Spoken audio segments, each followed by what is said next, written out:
This video series comes with a fully illustrated workbook and ISA certification CEU tests. Additional workbooks may be purchased from the ISA or NAA.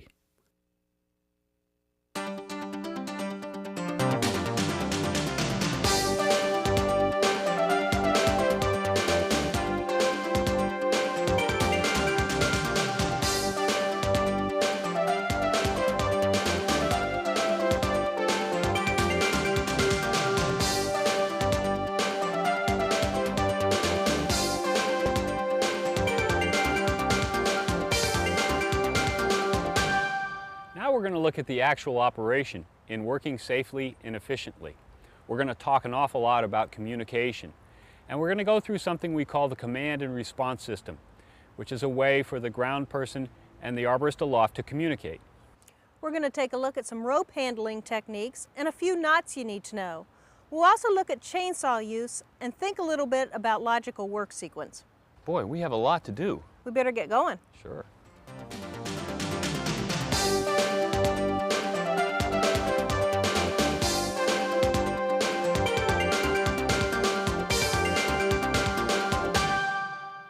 One of the first things a ground person might do when arriving at the job site is assist the climber in getting into the tree.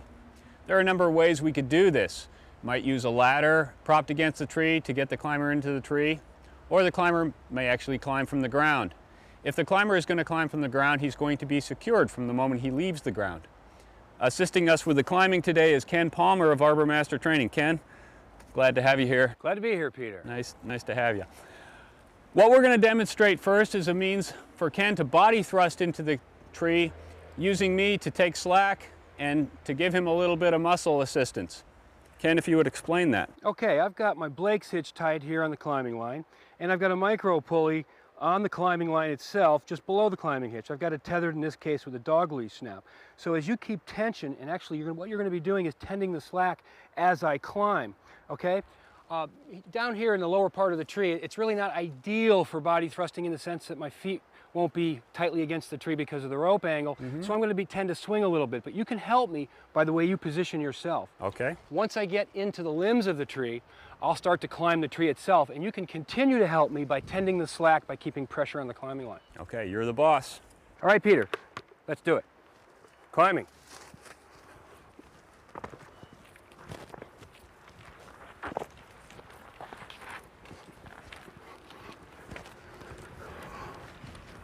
Okay, I'm going to spin around here, and I've got some dead wood here, Peter. Stand clear while I check it to see how secure it is. All clear. Okay, I think it'll be all right. You can continue to tend my slack, and I'll climb. Okay.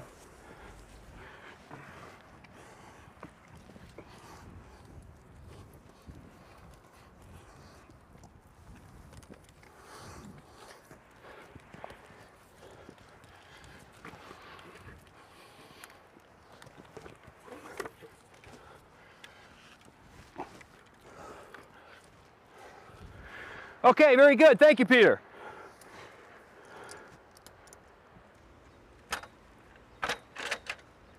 The climber can sometimes use a ladder to access the tree, and of course it's the ground person's responsibility to assist him with that ladder.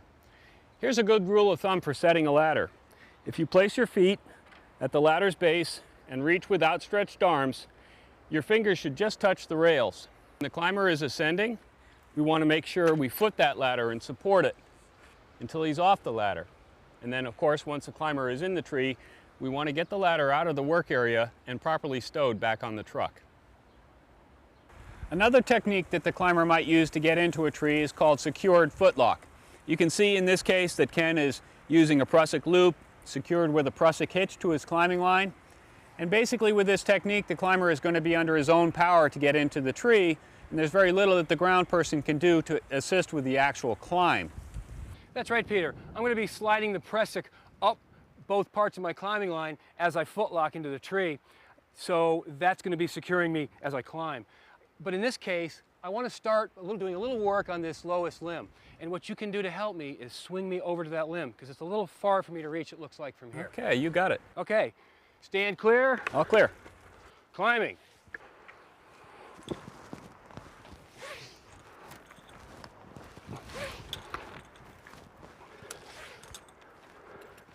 Okay, Peter, you want to swing me over there? Thank you. Excellent.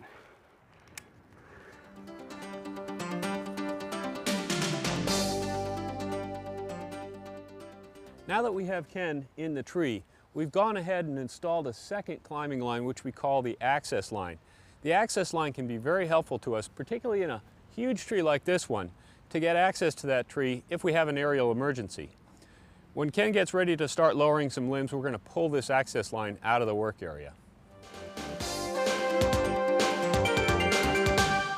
While the climbers are getting set up in the trees, there's a lot of things that we can be doing on the ground to get ready.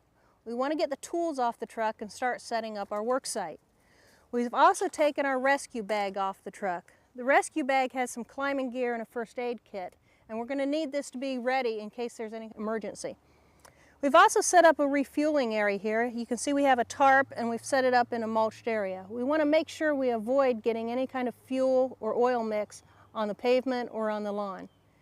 Now with us today we have Tim Ard of Forest Applications Training Incorporated, and he's going to tell us a little bit about refueling and maintenance before operation. How you doing, Tim? Great, Sharon, thanks.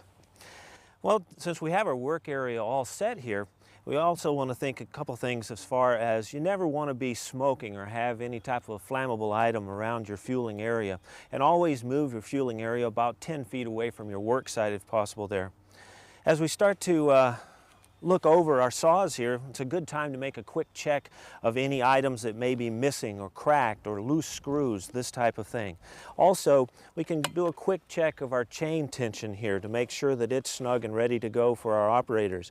And here we want it just to be snug back into the bar and move freely around with a gloved hand. And here as we start to inspect, we want to make sure too that our fuels and oils are in good shape. In the reservoir here on the front is where your bar lubricant is applied, and here on the rear is the fuel cap and opening here. We can apply the oil as well as the fuel mix, and then making sure there's no spills here in this area, just take a quick wipe with a rag. As you put the caps back in, you want to make sure that they seat tightly and no chance of leak there for the fuel or oil. Once all of that is prepared, we can quickly get our saws ready, and this climbing saw is ready to go up the tree to the workers. We can start it up and shut it back off, making sure it's going to start up easily for them in the process.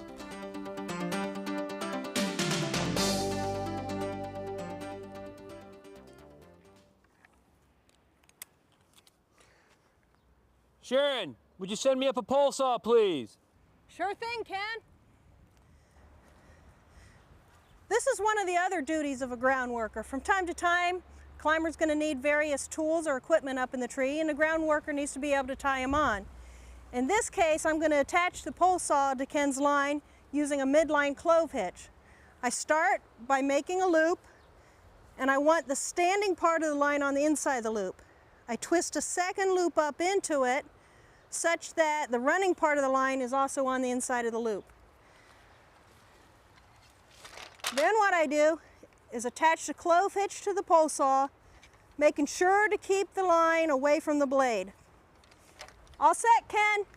Okay, stand clear, hauling away. Then I help guide the tool up into the tree.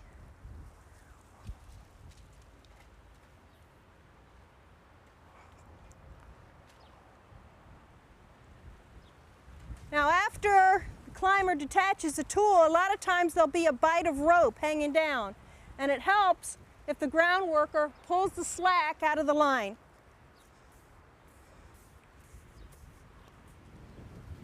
Thank you. Make sure your saw is firmly supported with the chain brake on before you start it. When you operate a chainsaw on the ground, you must wear chainsaw leg protection in addition to your normal PPE. Make sure of your footing before you start cutting. Avoid cutting with the bar tip, especially the upper quadrant of the bar tip. Operate the saw away from your legs and feet. Use natural barriers, such as limbs, between you and your saw.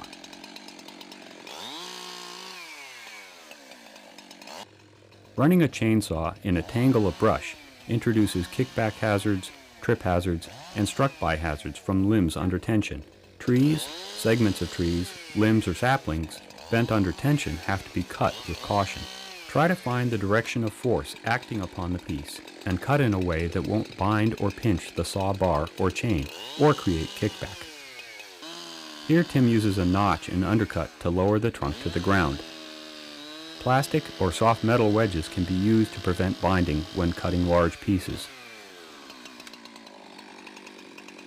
Block logs with pieces of wood or other suitable material to keep them from rolling.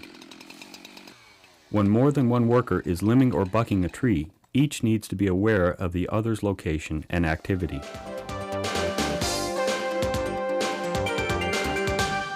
Out here on a tree crew, it takes a lot of coordination and communication between the people aloft and the people on the ground.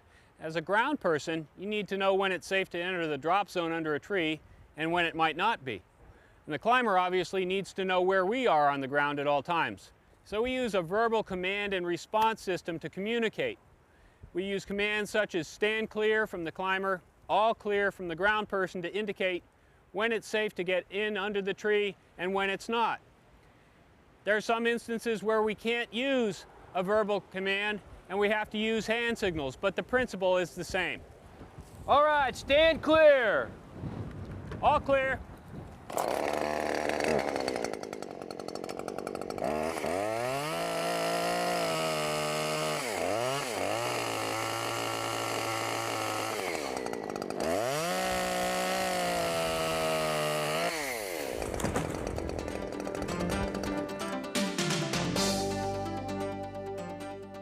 A good tree crew plans its work so that it can be carried out efficiently. The work you do on the ground must be coordinated with what's happening in the air.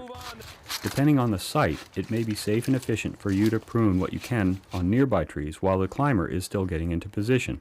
So long as you can make proper pruning cuts, this increases the overall efficiency of the job. Once the work is underway, your goal on the ground is to try to keep pace with the work in the tree. For pruning, this means keeping the area under the tree relatively clear of debris, but staying out of the landing zone when limbs are being cut. For a rigging operation, this means trying to keep the landing zone clear of large entanglements, keeping the climber's line clear of brush, and sending up and handling lines. The climber or bucket operator typically prefers to remove large pieces to speed the job along. That means that on the ground, you will have to clear brush, cut up wood, and reduce large pieces for the chipper. Think about a logical work sequence when you are inspecting the site and developing a work plan.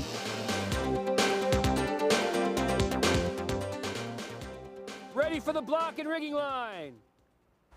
All right, in order to send the block up to Ken, I'm first going to thread the rigging line through the block so that I can send them up together. After I thread it through, I'm going to put a slip knot in the end so that the line can't pull back through. I make a loop, pull a bite through the loop, tighten it down. That stops the line from going through. Now, to attach the block to Ken's climbing line, I'm going to use a sheet bend. That's probably the most common knot used for sending a line up to a climber. Once again, I make a loop, thread the other line up through the loop, around the standing part, back down through the loop, dress and set the knot. Block's on, Ken! Okay, hauling away, stand clear. All clear!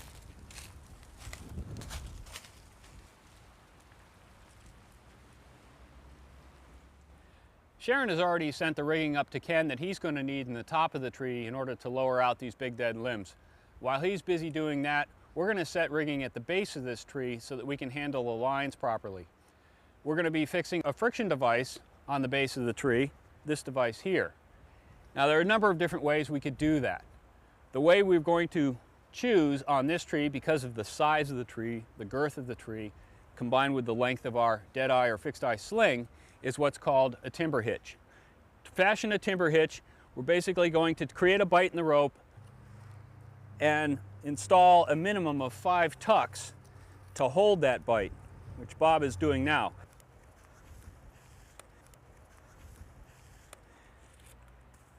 There are alternatives for fixing something on the base of the tree. Another good alternative is something called a cow hitch. A cow hitch requires that you double over the sling and therefore would require either a much larger sling or a much smaller tree. We also want to make sure that we have these tucks going in the right direction. We're going to be pulling on this line off to your right, therefore we want the tucks going to the left. That way we can pull against the bight in the rope. Pulling into the bight of the rope would have a tendency to loosen this attachment. Another useful knot for creating an anchor point on a tree is called a cow hitch. A cow hitch might be used with a block by the climber up in the top of the tree, or by us ground people down at the base of the tree with a friction device. To tie a cow hitch, you start out with a bight in the rope long enough to reach around the trunk you want to tie it on. The bight goes around, the block and the tail go through that bight, and then you want to cinch the block up tight to the tree. Now, if this were a larger diameter trunk, I would have to walk my rope around the tree in this fashion. Create the bight, come around, feed the tail again through that bight. Now, regardless of how I tied it, at the end of this, I have to secure this hitch with a half hitch around the splice in the rope. And then I'd want to neaten it up by taking my tail and making a couple tucks on the back side of the tree.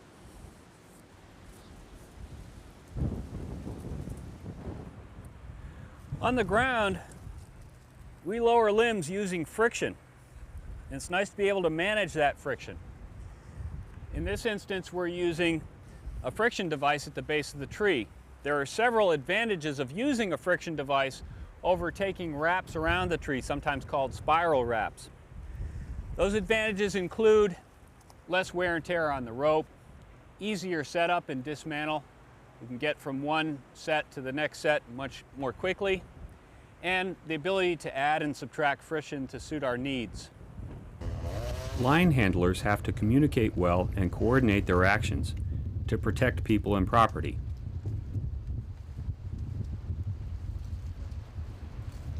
As well as to put the limbs where they want them. It is a very good idea to wear gloves for this operation.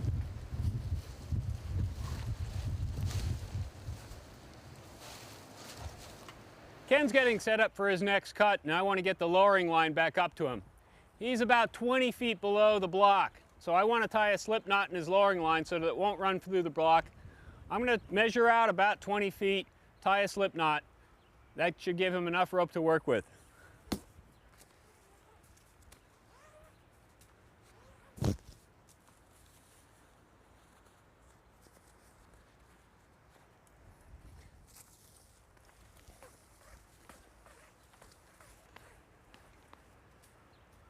Now when Ken's ready, he just gives a little tug on that line and that slip knot comes right out.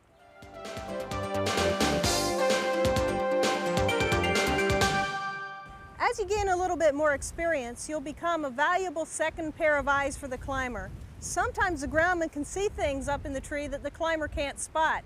So it helps out to point out certain branches that need to be trimmed or to make sure tools aren't left in the tree. All right, Sharon, do you see anything else in this area before I move on? This section looks pretty good. You got one more out that way and two on the back side. All right, I see those. I'm going to move on then. Stand clear. All clear. By reviewing this video and Workbook Chapter 4, you should know the proper way to raise and lower, set and stow a ladder. Be able to demonstrate proper chainsaw fueling and field maintenance. Understand the proper techniques for limbing, bucking, and cutting limbs under tension. Be able to use the command and response system to communicate with workers aloft. Understand how to handle lines in simple rigging situations. And be able to assist the climber or aerial lift operator. As you can see, there's a lot to learn about tree care operations and coordinating work with the arborist aloft.